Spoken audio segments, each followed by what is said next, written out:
Welcome back. Look how creative these aerobics classes are getting these days. What you're looking at now is something called Fit2Shred, snowboarding fitness, and you don't have to be a snowboarder to take part in the class. It's just great workout all the way around. Joe Costa's here. You are mind to muscle sports conditioning and medicine. What would you call yourself? The chief creator?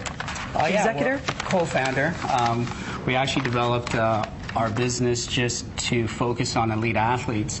However, we found that with exercise becoming so scientific, we want to take what we do with our athletes and bring it to the mainstream, because we have so many weekend warriors and people who are now participating in sport and a healthy lifestyle and an active lifestyle. Now we want to support that demographic. And it's full body conditioning, and it pretty much takes place in the course of what? During the course of 60 minutes? Yeah, an hour? Yeah, 1 hour class, and basically we have a whole concept of exercise that we do in the circuit.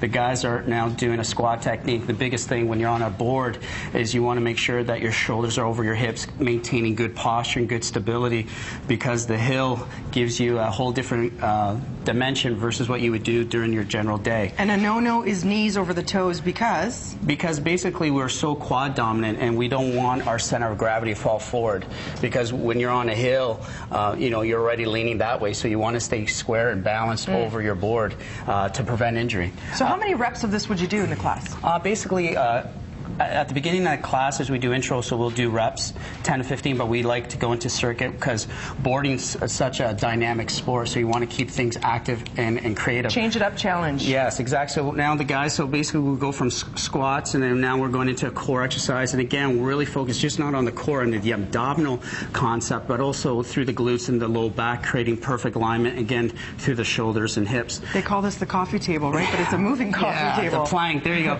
The plank. There, yes, we call them stability ball walkouts.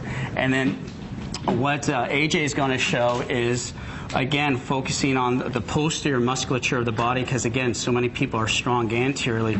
Now that's a great glute activation exercise, and mostly too, if you look at boarding versus skiing, when you're locked into your boots, your feet always have to be wide. Most people are weak in that position, so that's a great exercise. Builds up the muscles so you're ready and you don't injure yourself. You got it, and really creating good lateral stability. And because boarding, again, is very dynamic, and you know, a lot of tricks and half pipes and jumping through the hill, ski hill, is now we go into, you know, landing and controlling your speed and your power. Okay. So now we go into, from a squat technique, into more of a deceleration exercise to, again, emphasize knee bend, hip movement versus just what most people do, and that's why they fall, is that their center of gravity, shoulders go over their feet, and then they catch an edge. So again, we're teaching them how to stay in a good alignment, good posture, and a nice wide stance. And With they're doing 45 awesome. seconds left, Joe, let's touch upon these two. I've never seen a setup quite like this. So we're going to finish up, and again, now we're going to go a little bit more sport specific, or more functional, and then